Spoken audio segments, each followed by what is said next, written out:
Okay. Hello and welcome. Very excited to have everyone here for our live today. I am Beth Hendler-Grunt and I am the founder of Next Great Step. And I'm very excited to have with me Melanie Talesnick, who is the founder of AdmitU Consulting. And today we're going to talk about the college life cycle launch. The whole process of getting ready, getting into college, and then ultimately, how do you land that job once you get out of college? Because I think there's a lot of similarities in the process in terms of preparing, how to leverage resources as you go along the way. And I've had lots of families reach out to me, and I know to Melanie as well, kind of asking about both parts of the process. So we thought there would be value today in speaking to you about both pieces of it. If you are just joining, welcome. We would love for you to post your questions in the chat. This is a very interactive opportunity for both of you, and we want to make sure that we're addressing your questions. So if there's things that come up, please put them in the chat. We're here to address your questions. So also, we are live. We are streaming live on LinkedIn, Facebook, and YouTube. So on any of those platforms, you can access the recording after if you need to have it. But we're excited to be live. And again, we're here to answer your questions. So as the topics and as we continue to speak, please put your questions in the chat and we will do our very best to answer them. We will also provide some links. So if you want to get more information about Melanie and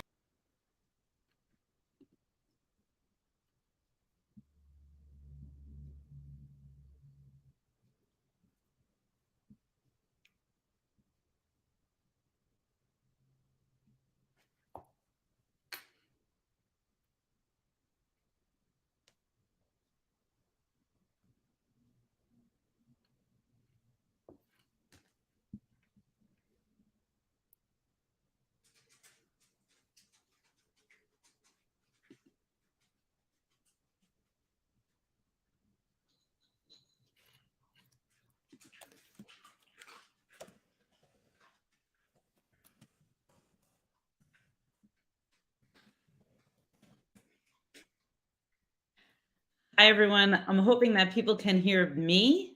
If someone could just write in the chat and let me know that you can hear me instead, I'd really appreciate it. I think maybe we may have had technical difficulties, but if someone can just write me and let me know that I am here, we will continue on with the show, basically. Okay, great. So I have no idea where Beth went. But as she said, we are streaming live on all these different platforms, and I'm thrilled to see that some of you are here with us. So I am going to just jump in and tell you a little bit about me and my story, and really why when Beth came to me and said, like, hey, I think that this would be such a great synergy, I completely jumped on board. And we also realized that we are in an environment where at 12 o'clock, we know most of your kids who are going through this process aren't available, but we felt it was a good time to talk to parents as well. So a little bit about me is I am that person that went through the college application process and went through college and was a business major. I have a double major in marketing and management and only wanted to work in the business world. And then one day decided in my cubicle that I wanted to be a high school counselor, which was the most random thought I had ever had, but here I am. And I always think it's pretty interesting that when we talk about different resources, the problem that ends up happening, especially when you get to a college campus, is I really feel as if our kids don't know what's available to them. Melanie, hi. I don't know what Hi. happened. I don't know what happened there, but we lost you, but we jumped back in and now you're here. I don't know what occurred. Right. Well, I think we lost you is what ended up happening, but. Oh no. Oh, sorry about that. I don't know. The beauty of technology. I'm on a backup laptop. As I was telling Melanie, my original computer died today. So this is just not my day for technology. So my apologies and thanks for hanging in. So I'm going to go back. I'm going to let Melanie take it from there. Did you even hear my introduction or no? I think we heard basics of it, that we were just getting to landing the job, and I think you were about to turn it over to me. So I think Yeah, so we're in a go good for spot, it. and we'll catch up from Go there. for it. So this is what happens live, people. So anyway, so where I was at was basically, to tell my very long story short, and the resources and aspects that are available on a campus. I was in a sorority of about 140 girls. I was walking towards the meeting and I saw a sign that said, like, Disney World internship available this summer, stopping career services. And to me, I was like, I don't even know what career services is. And I literally tripped into this office. I walked in and they said, hey, what can we help you with? And I kind of said to them, I don't even know what you can help me with, but here I am. And ends up that I go into here and they said, we're going to help you prep for this interview and we're going to help you with your resume and help you with your cover letter. And here I was going, I can't believe that nobody else has ever told me about this. And again, I was a business major, so you would hope that somebody else would have talked about it. Went on to my sorority meeting, walked into this room again of all these people, and everyone's like, oh my God, I never even heard of that. So focusing on the different resources that are available is definitely an aspect of the experience that we're looking for. I also think when students are in high school, that the ability to tap into a lot of different resources is something that they don't do. There are high schools around here that have math labs that are free. There's high schools around here that have a writing center that you can go to. Speaking to your teachers for additional assistance is another way to honestly start to get to learn to how to use your voice to then eventually find the aspects that may work for you. And then obviously there's outside resources like tutors and college counselors and those aspects that can certainly take you through the process. And as parents, you are resources as well. But then we also get to that fine line of, when am I annoying to my kid or when am I actually helping them? And and unfortunately, I guess for parents during this time of a child's life applying to college, you're kind of annoying still to them, which is okay. But one thing that I could tell you is I think eventually your child will grow out of that. But right now, everything you do bugs them. So my suggestion is going to be that this is definitely a stressful time in their life. And it's a stressful time in your life too, because your whole life their whole life, you've been really prepping them to go off to college with the intention of for them to get a job, with the further intention of hopefully they end up not on your payroll anymore, which would be the ideal goal. And I think one of the biggest stressors of the college application process is this is the first time that somebody can say no to your child and you can't do anything about it. And so you want to make sure that you're prepping them and giving the best resources so that they can become the best version of themselves when they go through the process. So some of the things that I thought that I would then tackle are what's been going on in admissions. And so one of the biggest pieces of advice that I would have for parents would be that I know that none of us feel this old, that we have been out of college so long and the process hasn't changed, but the process changed. The process changed since you went to college. The process changed since your older sibling or since your child's older sibling went off to college. And the process changed since last year. So I think it's really important to understand that what's going on in the admissions climate is the fact that getting into college, what we hear is certainly it's gotten much harder. I think what people then have to realize is that comment of getting into college has become much harder is kind of vague, because what's happening is that colleges haven't gotten any bigger. And the amount of students that are applying to college, that bubble is actually burst. So there's less kids applying to college. But what's happening is that there are more students are submitting more applications. So colleges themselves are businesses. And as a business, they want to make sure that they still look good. And their aspect of looking good is making sure, if we admit you, will you attend? So we need to make sure that students are putting their best version of them best selves forward. Maybe they're demonstrating interest. Maybe you visited campus. Maybe you have applied early decision. So there's lots of ways that way that you can try and differentiate yourself. But at the end of the day, that's why we're seeing so many different admission stats going way down, because colleges kind of, for lack of a better word, really have the pick of the litter. So they're really able to put in they get a ton of applicants. And even from their pile of denials, if they looked at it the next day, they would have a whole new pile of students that they would admit.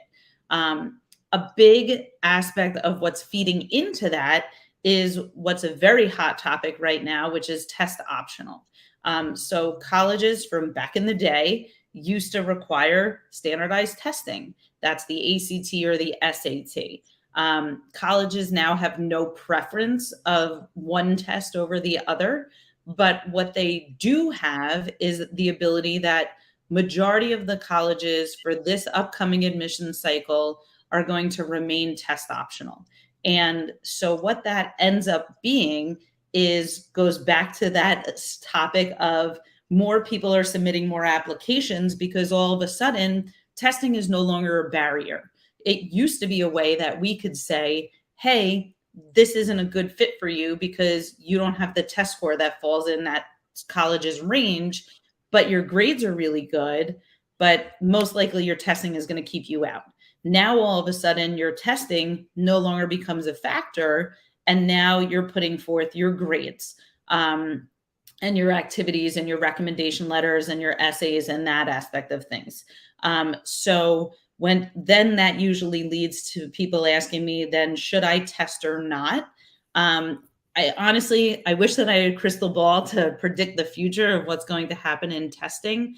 But my suggestion is going to be that I think each student should at least test once. So at least you have that in your back pocket, and then you could determine what you want to do with it from there. Because of no testing, usually people will then ask me, so what is the most important aspect of a child's application? And the biggest part is going to be to focus on the transcript and the grades that a student gets. So are they taking the most academically rigorous schedule they can handle so that they are the best version of themselves? You don't want to take classes that are all honors and APs and get Ds in them. That doesn't make any sense. I also think it's really important to understand that the majority of colleges have acceptance rates over 70%. We really kind of only focus on those ones that we see in the news a lot, but I think that it's really important that your college search should be about fit. It shouldn't be about what's going to look the best on the bumper sticker. You want your child to go off to college to not work hard to just survive. You want them to thrive.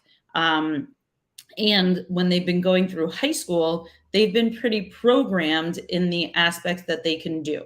So we talked about the transcript, we talked about standardized testing, but people say, well, what can I do so my child's different? And I always give them the comment of, let your kid be their authentic self. Do I think your kid should come home every day and play video games or watch Netflix or like hang out on the streets? No. So I do think that you do have to push them towards different activities. But if your child hates sports, they shouldn't be playing a sport.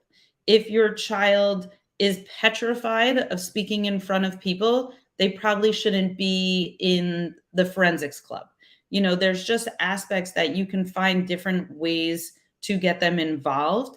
You just want to make sure that the things that they're involved in help shape their story. Because at the end of the day, kind of tying it to Beth, the student college application is basically their resume into college. And so the aspects of their resume are really their grades. It could be testing, not testing. It could be activities. It's going to be letters of recommendation. It's going to be how they applied. It could be potentially the major they apply into. It could be the major they apply into with the activities that support what they do.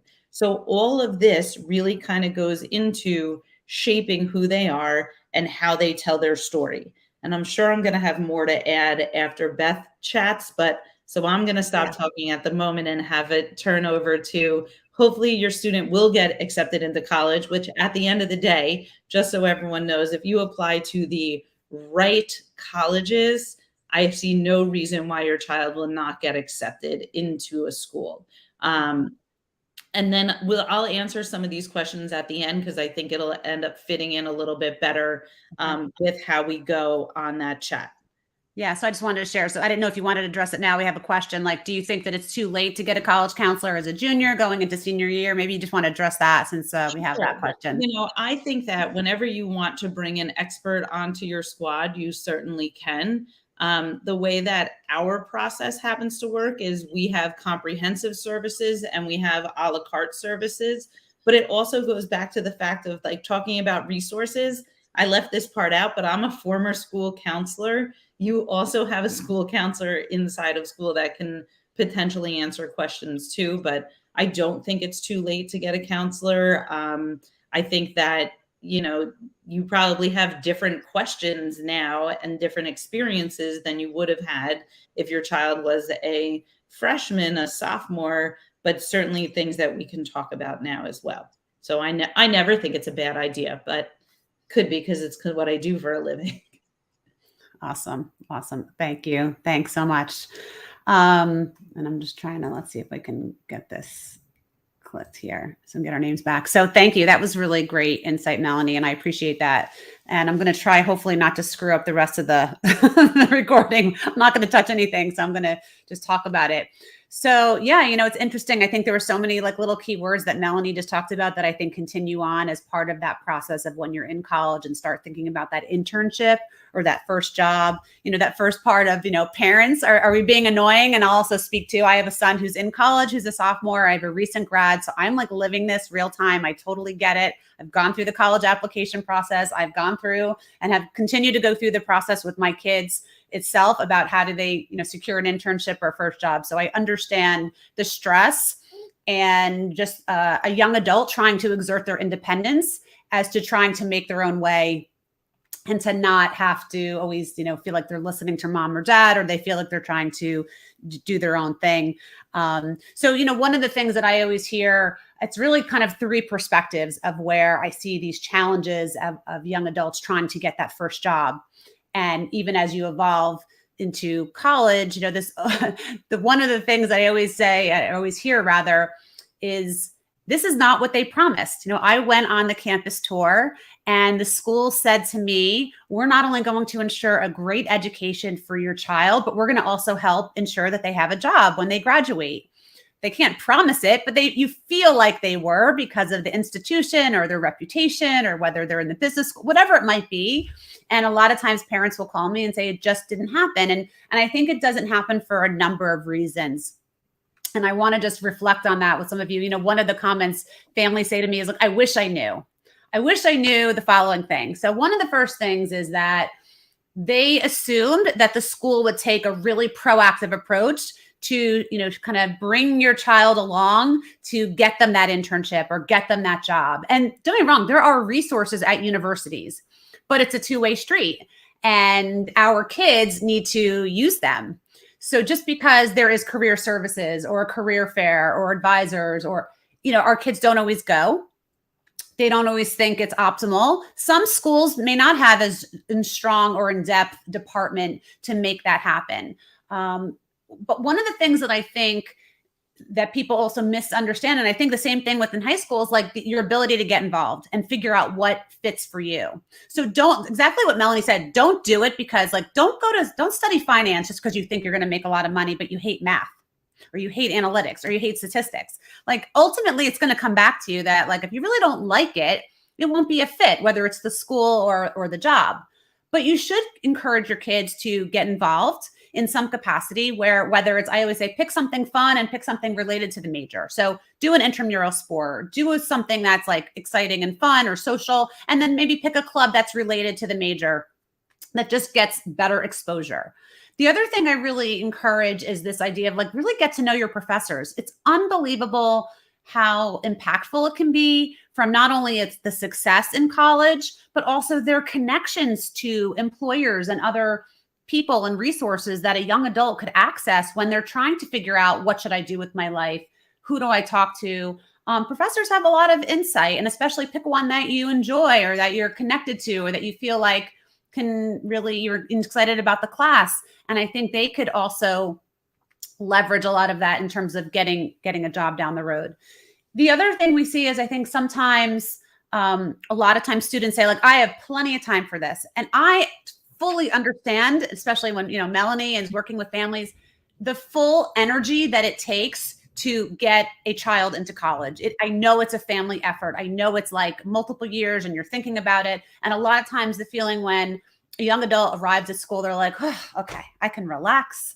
I got in, let me just make my friends. And I'm all for that. But if they do some small things, really small things, starting from freshman year, it could really make such a big impact down the road. Things like, take that same list of activities that you used as your resume to get into college and just convert it to a regular format resume. Because as you progress through school, you're going to start having more activities and more classes, and all the high school things will start to fall off and you'll have more of the college things to come on. And the sooner that you do it, the easier it is. Same thing, like you really should get on to take that same resume and put it on LinkedIn as a freshman, just so you start to build your connections and you start to have a presence, and it starts to build over time. Because when you're in April or May of your senior year and you really didn't do it, it just is that much more stress and that much harder to like, let me remember what I.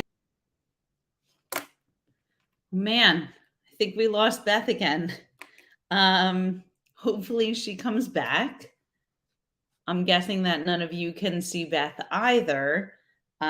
So I am going to jump in and just talk to you a little bit about the note that I just wrote down as parents. So what happens as parents, and I think it's always interesting to kind of think about it, even though, like I said, your child may think you're a little irritating right now, I think it's really important to also know that they're always watching you. And I think this even goes back to when you used to drive your kids around. And I could tell you that my mom thought my first words from my father would be something pretty steep from a road rage incident. So, they're always watching. So that way, things that you can do to model some, positive and good behavior. They see your work ethic. They see when you show up to a play, a game, and they also see that when you're potentially involved, like maybe you're in the parent teacher association, maybe you take some online classes. They also see that when you talk and socialize with other people, how do you network? What are you reading? That's something that I really want to go back to, because my friends' kids are starting to go through the college process right now. And we're starting to see aspects of like, whoa, why is my reading score on my practice test so different than my math score? And it's because kids don't read anymore. And I think that if you can model that, and then the last piece of advice that I have for parents is, please don't talk about the college process every 5 seconds in your household. If you want, make a schedule for it. Think of like, Tuesday nights at dinner, that's when we're going to talk about the college process. But if you talk about it every day, it's just going to add more and more stress to it. Okay, I'm back. So sorry. And I am so apologetic. I don't know. I usually don't have all these internet issues, but today. So thank you for picking that up. I don't know where I dropped out. I think I was talking about what parents wish they knew. But no, I think you added on beautifully of like what everyone can do to kind of better support their young adults. Let me take a minute. I'll just talk about what I'm seeing in terms of trends, because obviously the number one thing that I hear from families, I have all these recent grads or people who still want an internship, like, can I get a job, right? We hear all these things in the headlines about tech companies are laying off, or Amazon, or big names? Or should I be a STEM major because that's like a guaranteed job? It's interesting, this whole idea of like, well, let me just pick the major that I think I'll have the job. And I'm just going to say there's no guarantees about anything, right? People say, well, let me pick finance. I'll make a lot of money. There's no guarantees. And I think what we've seen from our market is that it continually changes. So what was hot yesterday may not be so hot now. There was a whole thing where a lot of software engineers were laid off, but there's still tremendous opportunity for them. I think ultimately what we want to focus on, and I think the same thing when you apply to school, is what are the skills that your young adult has? What is it that they're the most competent, most skilled at, what they enjoy doing?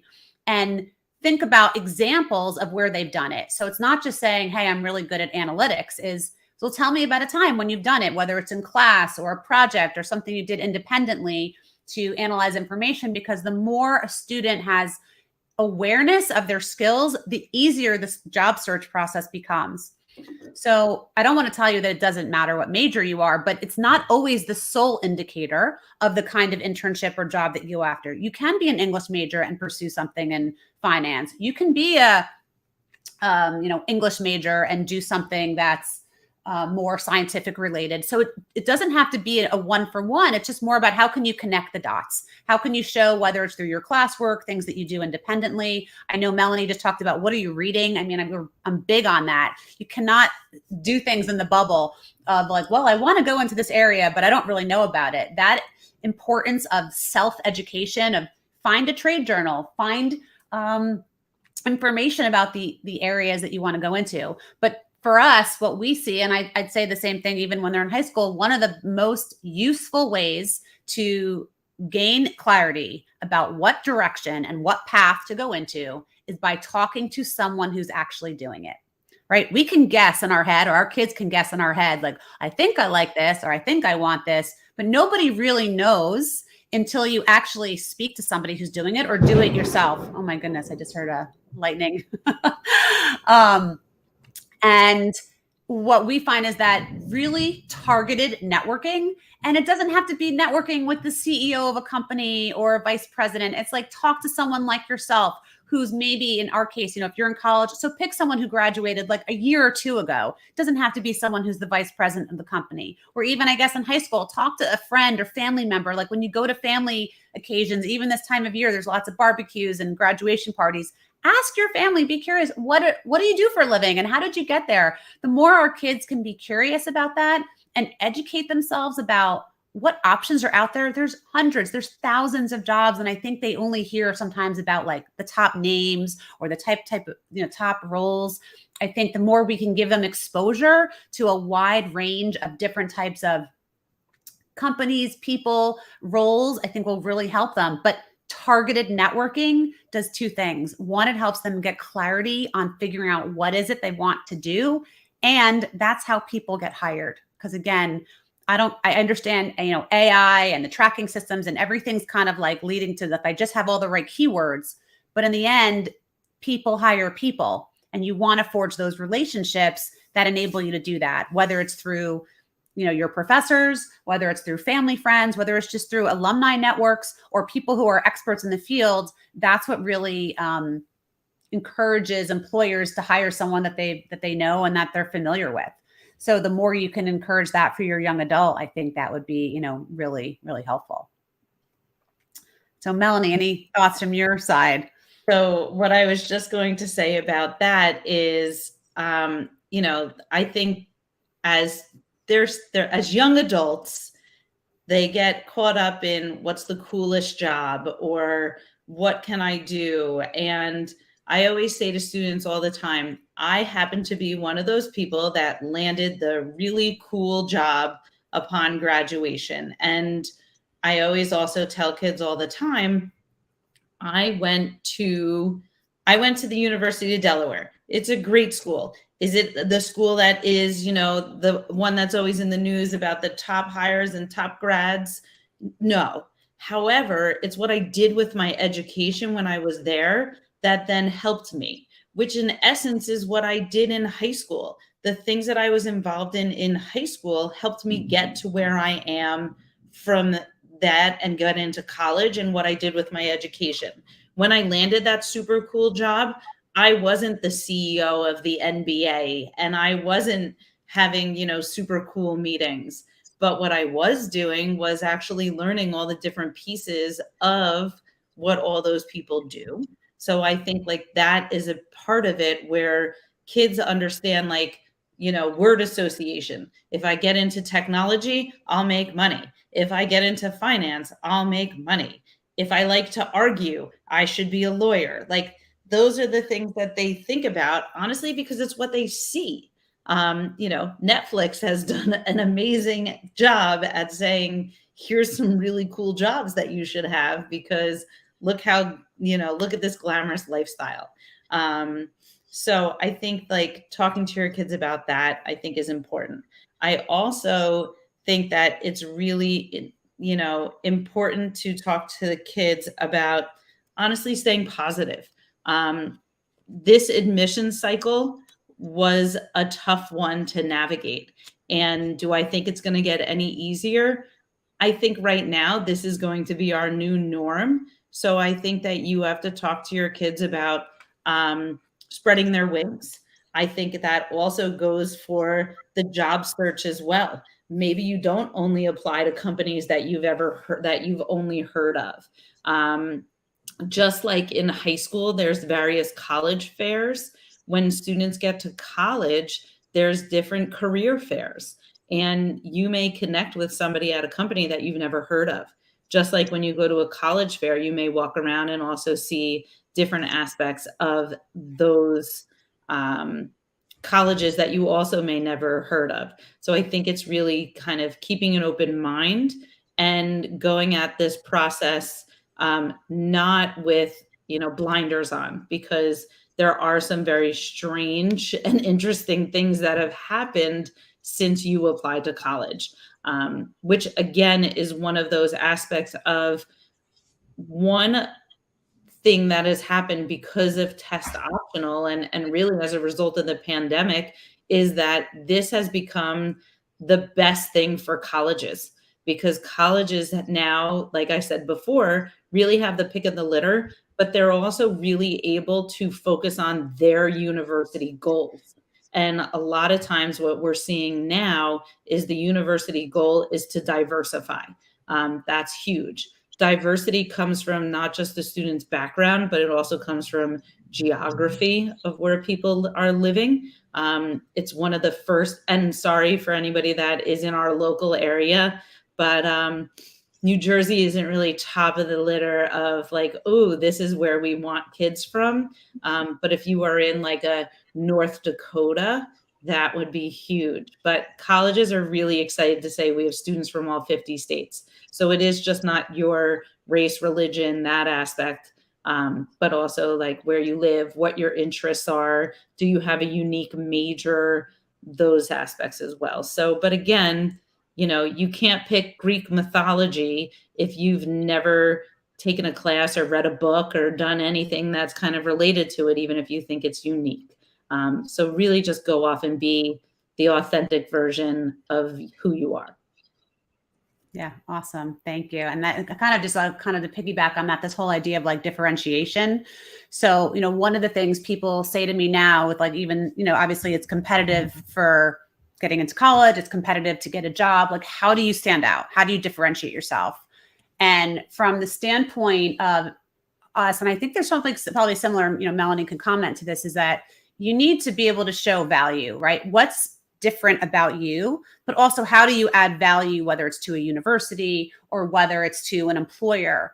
And in our case, when we really, talk to our young adults in terms of what's needed to get the internship or get the first job, the number one thing that we say of how you differentiate yourself is by able to solve a problem for this company, right? They have an opening. And by the way, schools do too. They need to have a certain demographic or certain kind of student that complements their makeup. But in the job standpoint, they have these problems. Either they're growing, they're shrinking, somebody got fired, something's growing, but understanding what those problems and how a young adult, and they can, even though I know a lot of young adults say, what could I offer? But you can come in and solve a problem for them by saying, I understand your priority is to grow by this percent, or you're looking to move into this market. One, showing that you're well-read, you know what they're about, and saying, these are my skills. And I feel confident that my skills of analytics, research, writing could contribute to the success of your company or could contribute to solving that problem.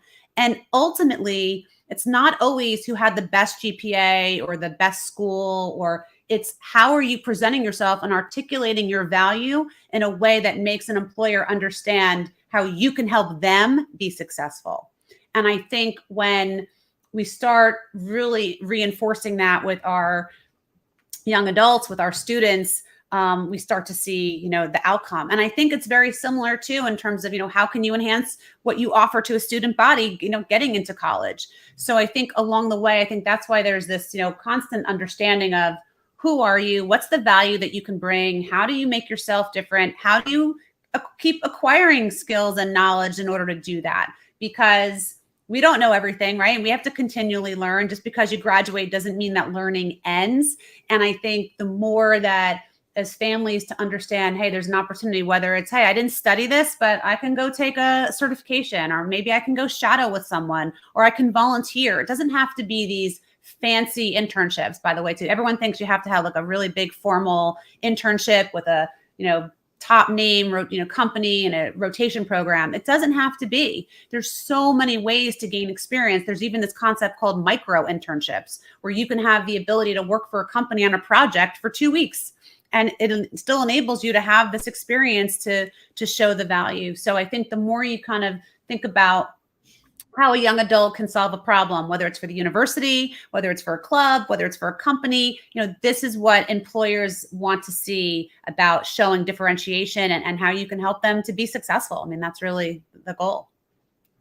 And I also think that goes back to the high school experience, where people say to me, like, my kid's not president of every club they're in. And colleges and companies don't need somebody that's going to come in and do everything. Some of the best group members and team members are the ones that keep the group going. And it doesn't mean that you have to be the leader and the most vocal. There's a lot of different ways to contribute as well.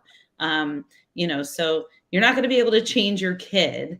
So instead, let's meet them where they're at. And again, be that person. You're here today. Be that person to provide them those resources. And then, kind of push them gently in the right direction of where some of these other resources may eventually be. Yeah, absolutely. Absolutely. I don't know if there's any, Melanie, any couple common questions that you hear from families that you want to address, or whether you've addressed them already. Is there anything there that you want to touch on? I want to say, I think we hit a lot of it. I think the standardized testing is key. I think it's understanding that there's nothing, I always say it's kind of like dating. There's nothing wrong with your child. Right now, there's a lot of things that are going on with the university. So it's not them. It's not them as in it's not your child. It's the university. It's not us, it's you. It's not you, it's them. That's what it is. Sorry. That's really something that's happening right now too. And I really just kind of think being open-minded to the process. People often ask, like, what's the most important part of the college application? And I think it's going to be like, let's focus on your transcript and the classes that you take. And then what are you doing with your time? And since we're on with Beth, I also think that if you ask an admissions counselor, what should my kid be doing? A lot of times the admissions counselors come back and say, like, do they have a job? And again, it doesn't mean they need to be the CEO. They can scoop ice cream. They can babysit. They can be a driver. They can work at a local clothing store. They can manage social media. Anything that kids are a lot better at, a lot of different stuff than we are. But those skills that you gain from having a job are great skills that colleges are building communities, and they want to know, like, what your kid is going to bring to the table. And even if they play a sport or they have a job, you now are a team player. You are accountable, you are flexible, you know how to interact with people. So, this actually used to come directly from the Tulane director of admissions. If somebody asked him, he would be like, I love the kid who scoops ice cream. That doesn't mean that everybody needs to go get a job at the ice cream place, but it just understand that just having a job, being a camp counselor, showing up every day, all of those aspects are important to the process because of the characteristics and your traits that you're developing. Yeah. And I say the same thing, by the way, even when you're in college and you still are a camp counselor, scooping ice cream, delivering pizza, it still shows skills that you're able to be responsible. You have great at customer service. Maybe you optimize your driving route. So all of these things continue on. I think it makes sense. It just shows, like, do you have a work ethic? And I think there's lots of skills that can be acquired as well. One of the questions that I get very often from families is, well, we know a lot of people in higher positions. Should I make an introduction for my kid to get a job or internship? And I'm all for introductions, but here's what I see. We have to know the timing of that. So when a parent makes an introduction, it's really thinking about, is my kid prepared to have this conversation? Because what happens very often is that a family will make an introduction to someone who's an executive or vice president, and their kid will blow it. And the reason why they blow it is because they were not serious enough about it. They were way too casual. They were not prepared. And they thought just because mom and dad were friends with this person that they would just automatically get the job. And the truth is, when people are making decisions, even if you're friends, when it comes to money and overall business success, you still have to have the skill set for them to take a chance on you. And I think people underestimate the importance of being prepared and ready. So make sure you role play with your, child to understand, do they know how to answer interview questions? Is the resume clean? Did you check to make sure there's no spelling errors? You don't have to write it for them, but you got to make sure is it, grammatically correct. Do they know how to express themselves, articulate their value, talk about their skills, talk about how they solve a problem? So I think that's just a really important thing that I hear a lot about is I'm all for introductions, but at the right time and at the right level of preparation. Because I think sometimes we just think that, oh, well, I know somebody, or our kids think, oh, mom and dad know so-and-so and they're going to get me a job. And it just doesn't always happen the way we think. I think that sounds great. If anyone has any other questions or anything for us, we're here. Unless, this new storm takes us both out of what's happening right now. But we appreciate everyone taking their time to join us today. And if anyone then watches it later, I put up my links to our website where you can sign up for our newsletter. We also are pretty active on social media, whether it's Facebook or Instagram, and I'd love to connect. And I wish everybody luck. And I think really it's just important to realize that your child will get into college. Yeah, absolutely. Absolutely. And the same here as well. So if you're interested in learning more about Melanie, please go to admituconsulting.com and access her information. If you're interested in learning more about how we help college students and recent grads to land the internship or first job, we welcome the opportunity to have a complimentary consultation with you. Go to nextgreatstep.com and click the button that says Let's Talk. Also, if you're interested in learning just about our process, I am the author of the Amazon #1 best-selling book called The Next Great Step, The Parent's Guide to Launching Your New Grad into a Career. And very excited that the book's been so well received. You can get that on Amazon or anywhere that books are sold. So thank you so much for your time today. We really appreciate it. And of course, with some of the technical issues. And Melanie, thank you as well. Happy to support the community. So thank you. Be well, everybody.